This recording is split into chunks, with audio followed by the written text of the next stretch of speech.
Committee will be in order. Over the last month and a half, the Select Committee has told the story of a president who did everything in his power to overturn an election. He lied, he bullied, he betrayed his oath.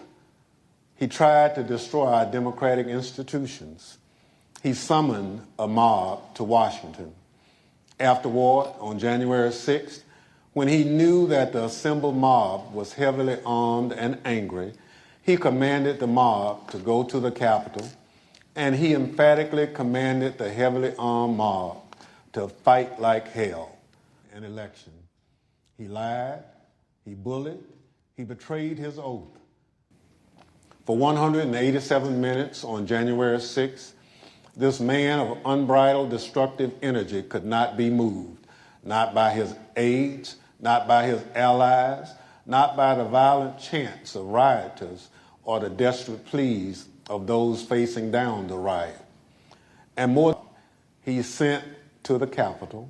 He could not be moved to rise from his dining room table, even though he was the only person in the world who could call off the mob. He sent to the Capitol.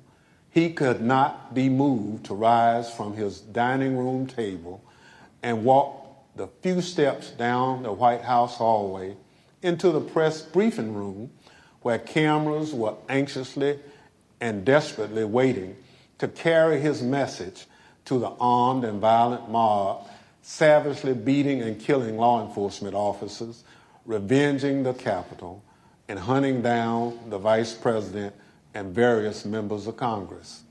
He could not be moved. They were voting against conviction because the president's term had already expired. Doors have opened, new subpoenas have been issued, and the dam has begun to break. And now, even as we conduct our 9th hearing, we have considerably more to do. We have far more evidence to share with the American people and more to gather. So our committee will spend August pursuing emerging information on multiple fronts before convening further hearings this September. In our initial hearing, the chairman and I described what ultimately became Donald Trump's 7-part plan to overturn the 2020 presidential election. Only one thing was succeeding on the afternoon of January 6th. Only one thing was achieving President Trump's goal. The angry, armed mob President Trump sent to the Capitol broke through security, invaded the Capitol, and forced the vote counting to stop. That mob was violent and destructive, and many came armed. To overturn the election, then almost all members of Congress did when President Trump was impeached on January 13th, 2021.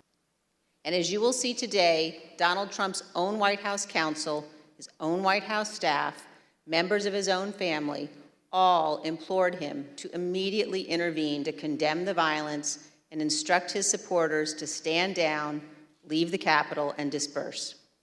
For multiple hours, he would not. Donald Trump would not get on the phone and order the military or law enforcement agencies to help. And for hours, Donald Trump chose not to answer the pleas from Congress, from his own party, and from all across our nation to do what his oath required.